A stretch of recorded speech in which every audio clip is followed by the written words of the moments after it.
Ruben, you mentioned then about the kind of leadership and the issues like that. Obviously, you're going to be looking to sign new players, maybe in January, maybe in the summer. Do you feel you need to bring in players who can deliver that? Do you need to sign big characters? Obviously, you were linked with Emi Martinez in the summer as well as Senny Lamens. Do you need some big characters to come in and maybe change the dressing room from the inside?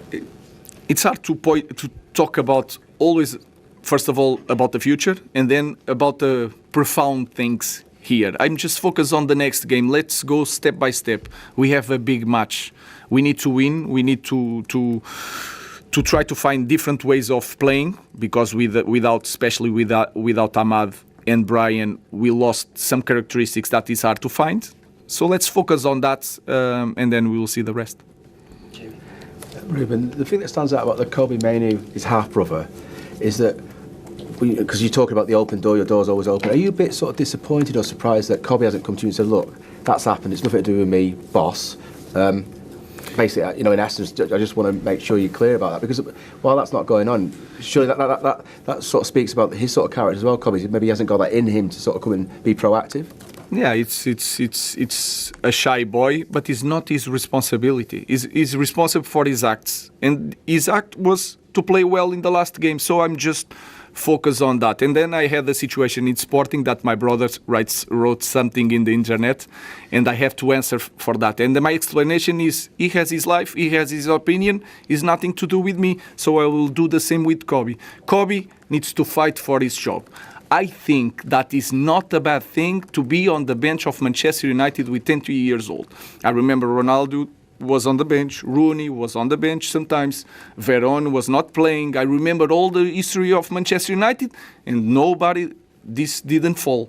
So let's continue in trying to avoid the nonsense and the noise and I just want, believe it or not, I just want to help the team to win and they help Kobbie to be a better player. I do believe it. And so what you're saying then about Rooney, Ronaldo, all these big players on the bench, is that something you're trying to cultivate then, this idea that actually, No guys, I'm not trying to say, Kobbie, you are a big player here, let's put it on the bench to show something. No.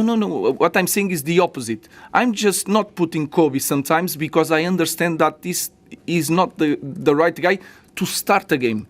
Maybe the next game, tomorrow, the next game, is going to start. If he plays well, he's going to show everyone, this guy cannot take me for the team, and I will be so happy. So I don't care. I don't want to show nothing to anyone. I'm just saying that I'm trying to win games and to show to the players that if you do the things right, you will play no matter what the name. Thank you. Chris and then Catherine. Hi Ruben. You let in 4 goals on Monday, but I think it's fair to say that Senna has played very, very well since he came into the first team. Not his fault at all, of course. You could have worked out differently in the summer. You could have signed Martinez. Given how the season's gone so far, are you happy with the choice that you made? Guys, we're really happy with Sen. We have a game against Aston Villa. I don't want to comment anything else. Just focus on that. I'm really happy with the goalkeepers, and I'm really happy to have Sen. And happy with how he's doing so far? Yeah, for sure. Hi, Ruben. Scott McTominay recently said today that sort of dismissed the narrative that players improve and their careers change around for the better when they leave Man United. Would you say that Jadon Sancho's situation kind of proves that point and supports what McTominay is saying? No, I don't have nothing to say about that. Sancho is not our player. In the moment, he's playing for the opposition. He's not going to play. It's a very good player. I have nothing to say about that. And if I'm going to comment everybody that speaks about something about Manchester United, I will not do anything else. I just want to try to win the game against Villa. Last question for Rich.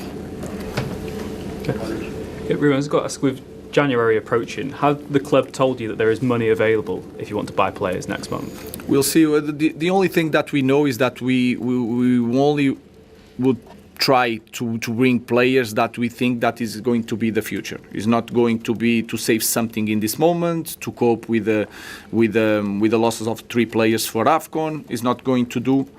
It's not going to be like that. Even if we try to bring one player, maybe it's not the the position that is more that we need more. We will try to bring now in the end of the season players that they are perfect for our future. So I don't know what is going to happen, but it's possible that we can do something. Just on the AFCON players, you'll have maybe a shortage of wing backs for the coming weeks. Do you have any plans to play players there who haven't maybe played at wing back, or Tyrell Malacia? I know we've not seen him since he's come back into the squad. Depends of the way we play in that particular week, but if we have to change for back four, we change for back four.